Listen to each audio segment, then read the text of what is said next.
It's stressful, isn't it? I It's know all we was going consuming. through. Yeah, and you've been through all those battles to get your child the place they need, and now they're settled and everything's working, and now they're going to rip it away from you. That must be Yeah, soul destroying.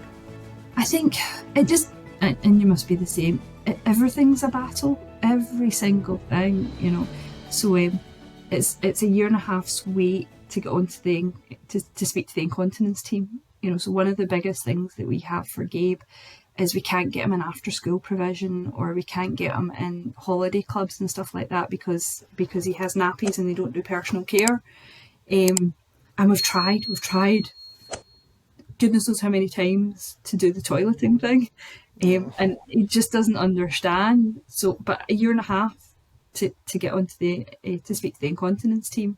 He has a buggy that we take him out in as well, and that broke when we went on holiday 4 weeks ago, oh, um, and we still don't have a replacement buggy. And we got a letter in today that we need to go for an assessment to see whether or not we still qualify for a buggy.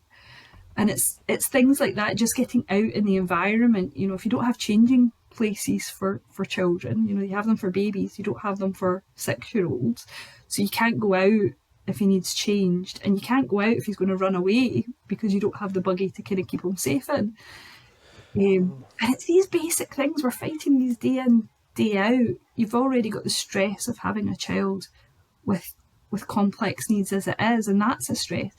To be mm. dealing with something that's a basic human right, it's education.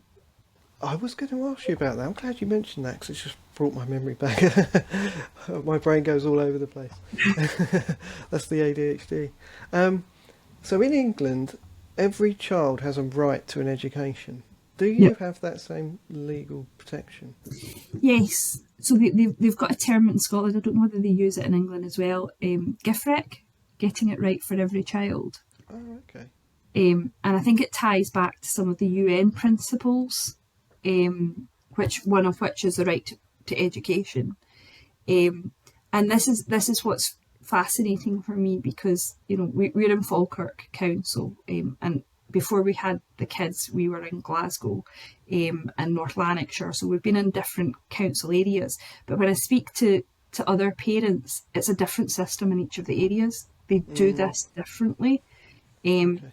there's not one clear collective approach, and I don't know whether it's the same in England, but certainly I've spoken to parents in Aberdeen and I've spoken to parents in Fife, and they've already implemented changes like this in their areas.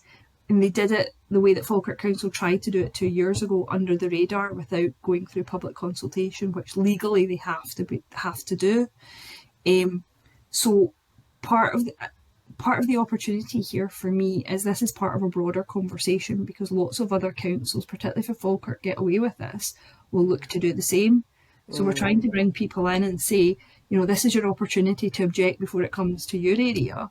Or Aberdeen Fife, this is your opportunity to vocalise when you didn't get the opportunity, and tell us what's going right or what's going wrong, so that we come up with a better model overall. Because we're failing these children. We're, That's we're right. ultimately failing these children. And unless we speak up and actually have an active conversation in terms of how do we do this right, we're going to keep failing these children.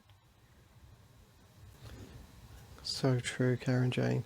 So anybody listening, please come together. Let's all work together and sign that petition, and let's get that message spread out there as far as we can. Let's go worldwide with it. Get everybody to sign it.